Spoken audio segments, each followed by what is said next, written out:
ky operacion tregoi që ukrainasit kanë nivel të lartë në planifikim, në organizim dhe në ekzekutimin e operacioneve ushtarake. Ka qenë një operacion i përkryer, po kështu si vlerësohet në linjë dhe në perëndim, nuk ka të dytë, nuk ka ndodhur një i dytë deri më sot, domethënë në periudhën e luftës moderne.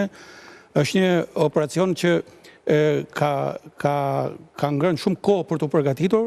Është një operacion që për herë tregon dështimin e tretë të inteligjencës ruse, me drejtë edhe ata ligjvënësit atje e kanë guzhduar inteligjencën ruse për këtë dështim. Janë 117 pilot droni që janë angazhuar. Janë 117 dronë dhe 117 pilot droni. Kjo për Rusin është një goditje e madhe politike. Pse është goditje e madhe politike? Sepse në një farë mënyrë e theu përsëri atë mitin e pasueshmërisë së Rusisë në betejë, apo si një fuqi e madhe, siç e pretendon edhe ajo vetë.